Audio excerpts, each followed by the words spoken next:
saya pergi jauh, tidak akan hilang dari kalbu.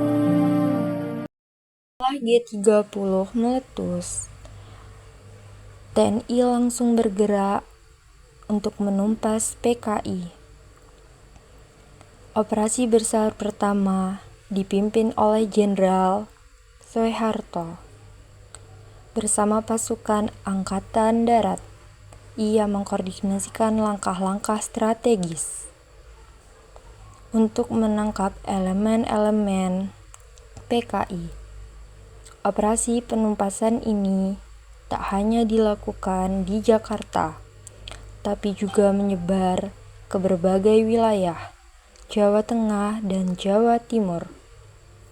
Jenderal Sarwo Edi Wibowo, Komandan RPKAT, memimpin pasukan untuk melaksanakan penyisiran di Blitar Selatan, salah satu basis terakhir PKI. Selain TNI, operasi ini juga melibatkan ormas setempat yang dikerahkan untuk mengepung desa-desa, mencari sisa-sisa simpatisan PKI. Daerah seperti Banyuwangi, Madiun, dan sekitarnya menjadi target utama. Diperkirakan lebih dari 5.000 korban jiwa jatuh, baik dari anggota PKI, simpatisan, maupun rakyat yang terjebak dalam konflik ini. Penumpasan ini meninggalkan jejak kelam dalam sejarah Indonesia, dengan ribuan orang terlibat dan banyak nyawa hilang dalam kekacauan tersebut.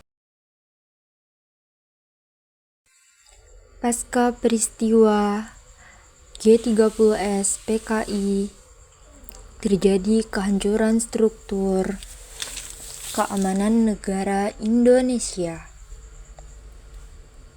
Hal itu berimbas pada kestabilan politik dan ekonomi yang memburuk. Demonstrasi menuntut sikap tegas pemerintah atas kekejaman PKI terjadi di mana-mana.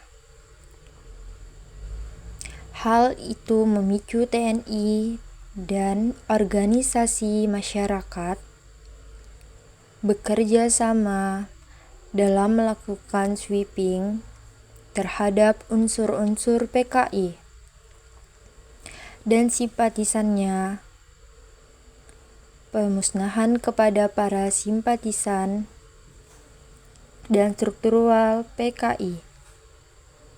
Itu terjadi hampir di seluruh wilayah Indonesia, terutama Pulau Jawa,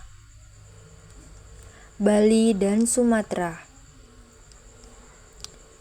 Meskipun menjadi perdebatan hingga kini, beberapa dari korban pembantaian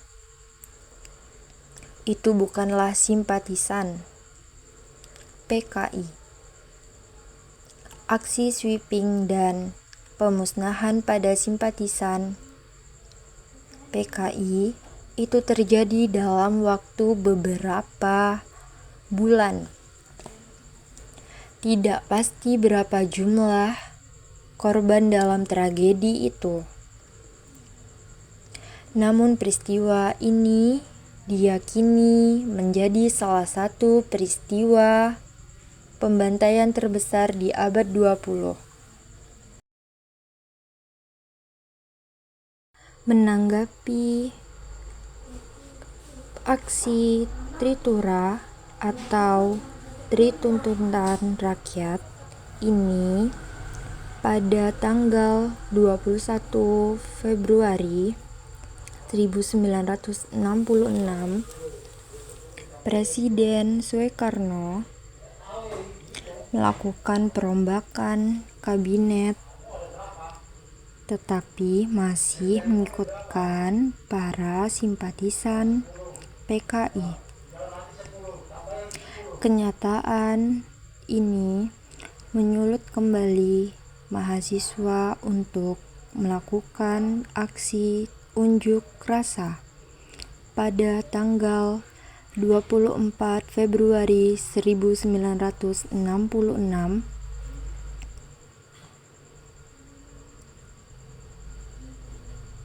Setelah kejadian itu, Presiden Soekarno akhirnya mengeluarkan surat perintah 11 Maret atau Super Semar yang dimandatkan kepada Jenderal Soeharto.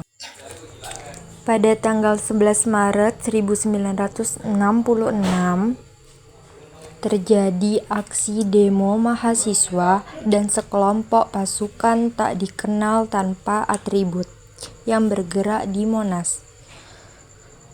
Aksi tersebut tepat dengan sidang kabinet Dwi Kora yang dipimpin oleh Presiden Soekarno. Mengetahui ada demonstrasi, Presiden Soekarno terbang ke Istana Bogor menggunakan helikopter. Di Istana Bogor, Presiden Soekarno ditemui oleh 3 jenderal yang tidak hadir dalam sidang kabinet karena sakit. 3 jenderal itu adalah Basuki Rahmat, Amir Mahmud, dan Yusuf. Mereka berhasil meyakinkan Presiden untuk mengeluarkan surat perintah kepada Letjen Soeharto untuk mengamankan situasi. Dengan surat itu, kondisi politik Indonesia turut berubah.